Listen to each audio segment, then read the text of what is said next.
आज सामना front page बातमी आहे की सार्वजनिक बांधकाम विभाग एकनाथ शिंदेच्या विभागामध्ये काही अधिकाऱ्यांनी डरला मारला आणि बँकेत आपल्या खात्यामध्ये पैसे वळवले. काय तुमच्याकडे माहिती आहे? त्यागचा रिपोर्ट आहे.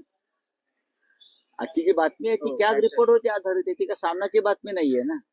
एकनाथ शिंदे आमचे राजकीय वैरी आहेत किंवा राजकीय शत्रू आहेत म्हणून ती बातमी दिली असं नाहीये. सीएजी रिपोर्ट आहे. या सीएजी रिपोर्ट वरून युपीएचं सरकार पडलं होतं. या सीएजी रिपोर्टचा आधार घेऊन दिल्ली सरकार दिल्लीमध्ये केजरीवाल यांच्या विरुद्ध आघाडी उघडलेली आहे भारतीय जनता पक्षानं. त्याच प्रकारचा हा सरकारचं ऑडिट आहे भ्रष्टाचाराचं. एकनाथ शिंदे यांनी हे खातं नगरविकास खातं असेल किंवा काय कशा प्रकारे लुटलेलं आहे आणि कशी लूट केली सरकारी पैशाची आणि मालक लूट करतोय म्हणून अधिकारी लुटायला लागले. हे स्पष्ट दिसत आहे. या सगळ्यांच्या चौकशा व्हायला पाहिजे. संजय केळकर म्हणतात की ठाण्यामध्ये की भाजपाचा महापौर दुसऱ्या बाजूला गणेश नाईक सुद्धा ठाण्यामध्ये जनता दरबार घेत आहेत. एक प्रकारे एकनाथ शिंदेची कोंडी करण्याचा प्रयत्न सुरू झालाय का? बघा, एकनाथ शिंदेची कोंडी वगैरे हा काय विषय नाहीये. त्यांचा जो पक्ष आहे एसनशी नावाचा पक्ष आहे. त्या पक्षाचं अस्तित्व नाही. ठाण्यामधल्या विधानसभेच्या जिंकलेल्या जागा या फक्त भारतीय जनता पक्षाच्या मदतीने ते जिंकलेत आणि पैशाची ताकद आणि ईव्हीएमचे घोटाळे वारंवार मी यासाठी म्हणतोय. 2 दिवसापूर्वी साताऱ्यात सह्याद्री सहकारी साखर कारखान्याची निवडणूक झाली. तिथे 4 महिन्यापूर्वी भारतीय जनता पक्षाचे आमदार मनोज घोरपडे हे बाळासाहेब पाटील यांच्यासारख्या मातब्बर नेत्याचा पराभव करून साधारण 50,000च्या मताधिक्याने जिंकले ईव्हीएमच्या माध्यमातून. तिथे 2 दिवसापूर्वी सह्याद्री साखर कारखान्याची निवडणूक झाली आणि बाळासाहेब पाटलांचं पॅनल प्रचंड मताधिक्याने जिंकलं. निवडणुका मतपत्रिकेवर झाल्या. तोच मतदार, तेच क्षेत्र, तीच माणसं. फक्त निवडणुका ईव्हीएम वर झाला 4 महिन्यापूर्वी, तेव्हा मनोज घोरपडे जिंकले भाजपचे 40-45,000 मतांना. आणि आता त्याच मतदारांनी मतदान केलं सह्याद्री साखर कारखान्याला. बाळासाहेब पाटलांचं पॅनल 21च्या 21 जागा जिंकले. कसं काय परिवर्तन झालं? याचा अर्थ ईव्हीएम मध्ये घोटाळा आहे. काल बघितलं मंगेशकर जो हॉस्पिटल प्रेस कॉन्फरन्स झाली त्यातले जे डीन आहेत ते असे म्हणले आमच्याकडे अशी पद्धत नाही. 10 पण राहू केतू घुसले ना. राहू केतू हे देशभरात सर्वत्र घुसले आहेत. जिथे जिथे भाजपच्या विचारांचे लोक आहेत हे सगळे अंधभक्त आहेत.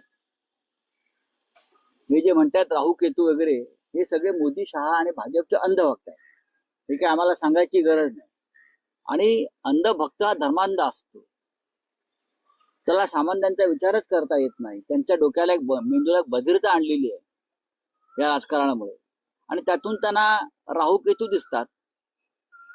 चला, थैंक यू. बोलिए. इलेक्शन के दौरान मोदी जी और अमित शाह कहते हैं शेयर मार्केट में इन्वेस्ट करो. ट्रेड वॉर शुरू हो गया. सारे राष्ट्रीय अध्यक्ष अपने देश को संबोधित कर रहे हैं सर. तो लेकिन सरकार मोदी जी की हिम्मत नहीं. मोदी जी के बहुत से भाषण मैंने सुने हैं, बहुत से इंटरव्यू स्पॉन्सर मैंने सुने. उसमें वो कहते हैं मेरा शपथ विधि होने दो, देखो शेयर मार्केट रिकॉर्ड तोड़ेगा. रिकॉर्ड तोड़ दिया गिरने का. मोदी जी के होते हुए 6 महीने में पूरे विश्व में कल 20 लाख करोड़ का नुकसान हुआ है सामान्य इन्वेस्टर का. ये मोदी जी की ताकत है. पूरी तरह से गिरा देते. रुपया देखो क्या हो गया, 90 रुपए तक डॉलर 90 तक नीचे आ गया. आ जाएगा आज तक. बात ऐसे है, सभी राष्ट्र प्रमुख चाहे सिंगापुर हो चाहे श्रीलंका हो, छोटे छोटे राष्ट्र हो बड़े राष्ट्र हो, अपने देश को संबोधित कर रहे हैं. जो संकट आर्थिक आया है, इतना ही नहीं तो ट्रम्प को भी सुना रहे हैं. ट्रम्प के लड़ने की बात कर रहे हैं. और हमारे प्रधानमंत्री कहाँ गायब हो गए? कहाँ है वो? कौन से मंदिर में जाकर बैठे हैं, कौन से गुफा में जाकर बैठे हैं? मुझे बताइए. देश की जनता, उनके मन में एक तूफान आया है कि हमारे क्या होगा. जो मंदी आ रही है उससे हम कैसे सामना करेंगे. हाँ, नौकरियां जाने वाली है, महंगाई बढ़ने वाली है, सब कुछ होने वाला है। कहाँ है मोदी जी? आम आदमी की 50 रुपया सिलेंडर बढ़ा है, पेट्रोल डीजल के दाम भी वर्ल्ड मार्केट में कच्चे तेलों के दाम नीचे आए हैं, तो पेट्रोल डीजल और गैस सिलेंडर के दाम भी कम होने चाहिए, बढ़ा रहे हैं। मैं स्मृति ईरानी जी को आह्वान करता हूँ, अपील करता हूँ, जैसे यूपीए सरकार के कार्यकाल में सिलेंडर के भाव बढ़े थे तो आपने बड़ा आंदोलन किया था देश की जनता के लिए, महिलाओं के लिए। अब यही स्थिति है, यही स्थिति है। मैं आह्वान करता हूं, आप इस राष्ट्र के महिलाओं का नेतृत्व करिए महंगाई के खिलाफ। हम आपके नेतृत्व में काम करने को तैयार है ये मोर्चे में। सर क्या एक रिपोर्ट आया अपने सामने में लिखा हुआ है जिस को लेकर एक बड़ा भ्रष्टाचार है सर।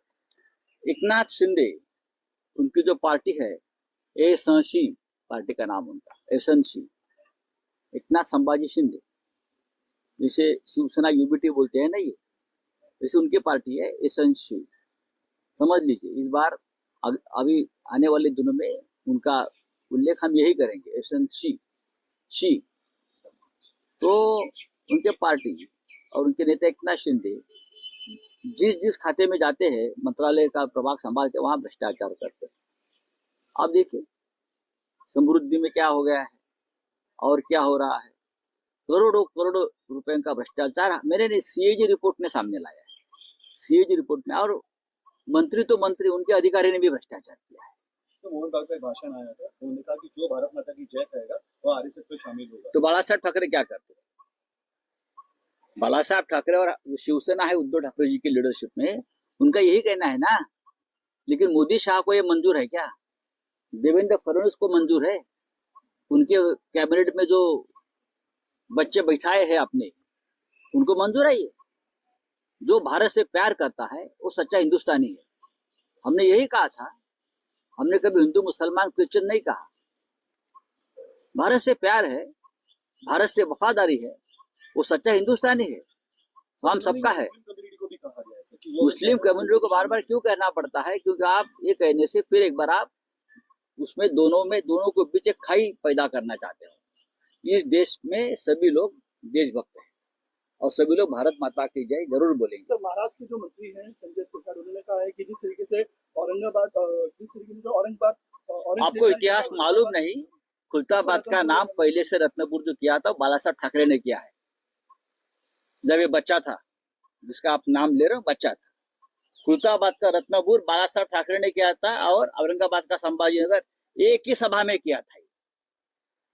खुलताबाद रत्नपुर बाला साहब का भाषण, और तब से हम लोग रत्नपुर ही कहते हैं। अब उनको जाग आई है, बाला साहब का ये घोषणा है, और औरंगाबाद संभाजी नगर।